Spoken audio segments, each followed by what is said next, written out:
Without her parents knowing, Gloria, though single, had quite a reputation among her circle of friends.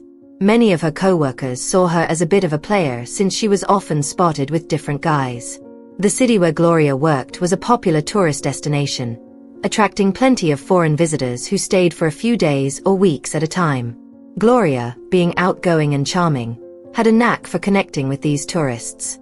At the restaurant where she worked, she would often strike up conversations with foreign customers, which sometimes led to more intimate encounters, often lasting no more than a night. Hello and welcome to our channel. Today, we're diving into another chilling real-life story from around the world. This time, our journey takes us to Mando City in Cebu Province, Philippines. It's the story of a husband and wife who, despite being blessed with great wealth after marriage, struggled to find harmony in their relationship. The husband's inability to fulfill certain important needs left room for the wife to stray behind his back. What's the full story behind this unsettling case? Stay with us as we uncover the details and dive deeper into what really happened.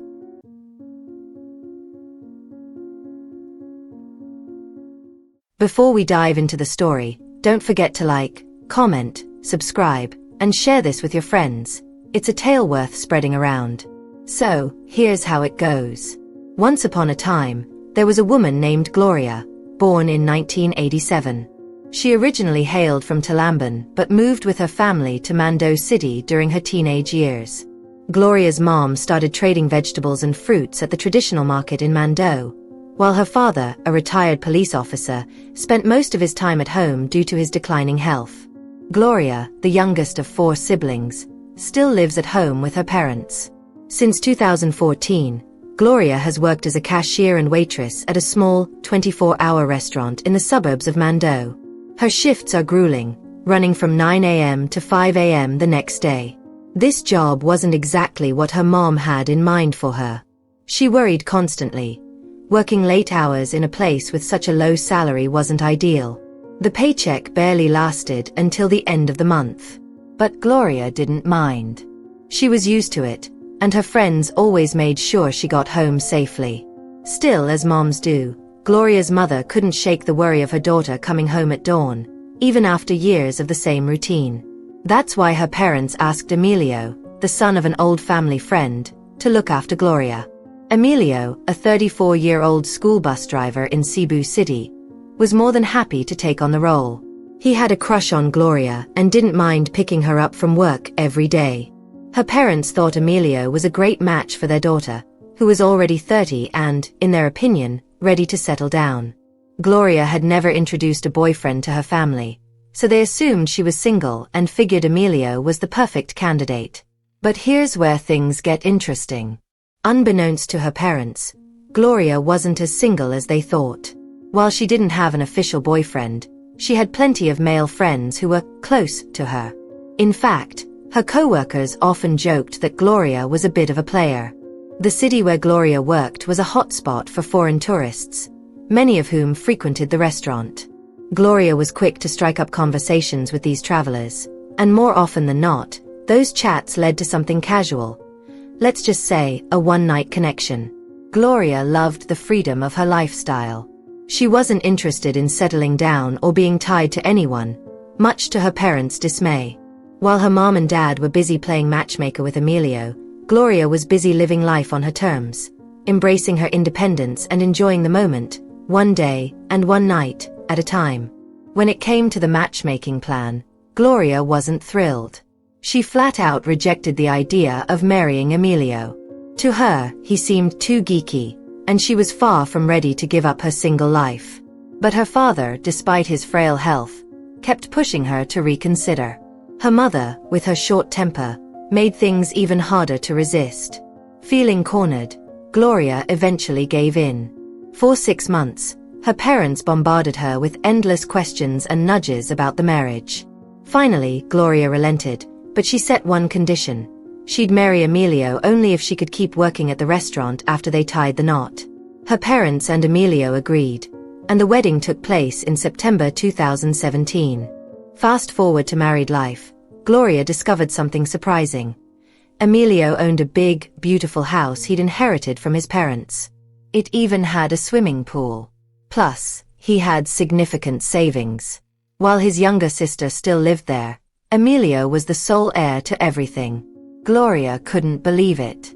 She started to think maybe Emilio worked as a school bus driver just to pass the time because he didn't need the money. Her reluctance to marry him began to fade, replaced by excitement. She found herself smiling more and more. Just 2 months after the wedding, Gloria decided to quit her job and embrace the life of leisure as a stay-at-home wife.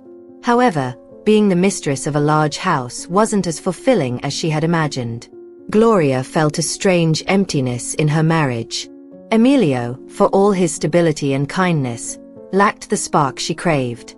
She quickly grew bored of his predictable demeanor. Having been used to a life full of excitement, challenges, and unforgettable experiences, Gloria now found herself stuck with a quiet and unremarkable husband. She confided in her mother, who encouraged her to be patient, reminding her that Emilio worked long hours as a driver and was probably just tired or stressed from dealing with daily traffic. But as the months passed, Gloria started doubting her mother's advice. It wasn't just fatigue. Something else was missing. She often found herself feeling dizzy and restless, staying out late at night more and more frequently. Meanwhile, her mother, noticing the cracks in their relationship, suggested that Emilio try therapy. Surprisingly, he agreed and began visiting a traditional healer to undergo herbal treatments aimed at improving his vitality and energy. In mid-March 2018, while accompanying her mom to the Mando City traditional market, Gloria crossed paths with a man named Adnan. He worked as a parking attendant near an ATM. Adnan, originally from Bangladesh, had been living in the Philippines for 5 years. The two hit it off immediately. Their conversation flowed so naturally that Gloria found herself making more frequent trips to the market, not just to visit her mom, but to see Adnan too. She felt like he might be the cure for the restlessness she'd been feeling. When Adnan mentioned he was a widower, Gloria's interest grew even more. Wanting to connect on the same level, she told him she was a widow too. Before long, Gloria and Adnan were in regular contact, and it didn't take long for people to notice they were dating. Word spread quickly, eventually reaching Gloria's mom. Upset and protective, her mom forbade her from going to the market anymore. But as we all know, love finds a way. Gloria and Adnan simply started meeting elsewhere. 3 months into their relationship, the secret came crashing down. Emilio, Gloria's husband, found out through a friend who tipped him off. Furious, Emilio confronted Gloria and discovered private messages between her and Adnan. Devastated, he marched over to her parents' house to complain.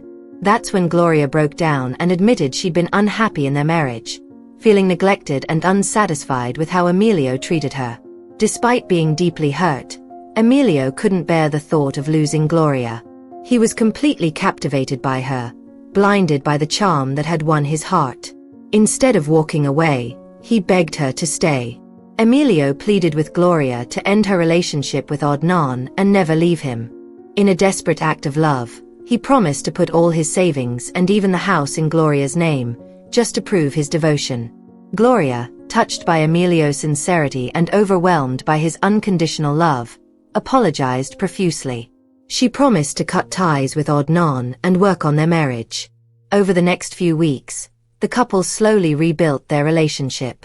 By the end of it, things between them seemed to return to normal, or at least as normal as they could be after everything that had happened. What Emilio didn't know was that Gloria hadn't cut ties with Adnan. She was still secretly calling him and arranging meetups. Adnan, by this point, had figured out that Gloria had lied about being a widow, but he didn't seem to care. Maybe he thought meeting someone as bold and aggressive as Gloria was a rare opportunity. Every time they met, Gloria would book a room for the two of them, keeping their connection alive. Then, in early July 2018, Gloria approached Adnan with an unusual request. She wanted his help finding someone who could be hired to commit a crime. She explained it as wanting to teach a lesson to a friend who hadn't repaid their debt. Adnan, though no saint himself, was smart enough to tread carefully. He recorded their conversation and agreed to help on one condition. He wouldn't be dragged into it or involved in any way.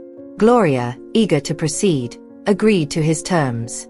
The next day, still in July, Adnan introduced Gloria to a man named Deepak, a 26-year-old from India.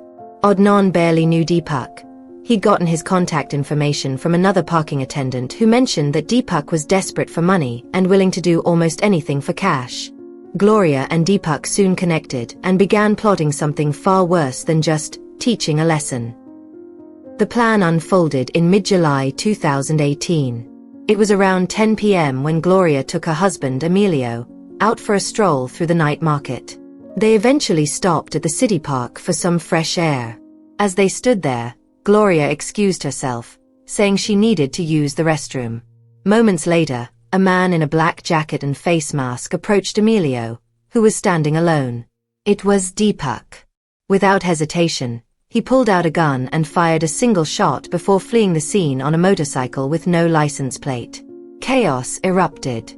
Bystanders called the authorities, and Gloria reappeared moments later, crying hysterically, tears that were anything but genuine. Emilio, just 35 years old, died at the scene. The investigation following Emilio's death initially left the police empty-handed, unable to identify the perpetrator. But just 2 weeks later, Gloria, his wife, inherited his house, land, and a sizable amount of money. With her newfound wealth, Gloria contacted Adnan, proposing marriage and even offering to pay for all their wedding expenses. Adnan, skeptical of her sudden fortune, doubted she had enough for the kind of wedding she claimed to want. To prove her seriousness, Gloria transferred a large sum of money to him. Adnan laughed and said, "That's not even close to enough for a wedding." Determined, Gloria transferred even more money over the next 2 days, showing she wasn't bluffing. However, instead of moving forward with her plan, Adnan vanished. He stopped showing up at his usual parking spot in front of the ATM, leaving Gloria confused and frustrated. For an entire week, she searched for him, but he was nowhere to be found. Feeling cheated, Gloria started digging into Adnan's whereabouts. After asking around at the market, she managed to get his address. But when she arrived at his home, Adnan wasn't there. Instead, she was greeted by his wife and children. Gloria was shocked and furious. She stormed into the house, yelling at Adnan's wife and threatening to report him to the police for lying and defrauding her. True to her word, Gloria filed a police report the next day. By September 2018, Adnan was arrested. During questioning, he spilled the truth, revealing that Gloria had masterminded her husband Emilio's murder. Adnan confessed that Deepak, the man hired for the crime, had told him everything. With this information, the authorities began searching for Deepak, who had gone into hiding. It wasn't until mid-September 2019 that they finally tracked him down in Lapu-Lapu City, where he was staying at his girlfriend's parents' house. Once arrested, Deepak provided even more damning evidence against Gloria. The authorities soon found her hiding at her brother's house in a rural part of the Tamugpa region. Though she initially denied knowing Deepak, the young man had kept every message from their conversations. Confronted with irrefutable proof, Gloria was arrested, though she refused to confess. During the trial at the Mando City High Court, Deepak admitted to being paid 40 million rupiah to kill Emilio. Gloria had only paid him half, promising the rest after she married Adnan. However, her delays and vague timeline frustrated Deepak, who also needed the money for his own wedding. Feeling betrayed, Deepak shared everything with the court. Cornered, Gloria finally confessed, stating that her marriage had been deeply unhappy and that Emilio wasn't the man she had expected him to be. Yet, she didn't want a divorce. She wanted his inheritance. For Gloria, the only solution was to eliminate her husband. In January 2019, the court found Gloria guilty of premeditated murder, sentencing her to life in prison. Deepak, who had initially been handed the same sentence, had his reduced to 15 years. As for Adnan, while he maintained he had no involvement beyond introducing Deepak to Gloria, his role in the fraud involving Gloria's money landed him a 3-month prison sentence. What lessons can we learn from this story?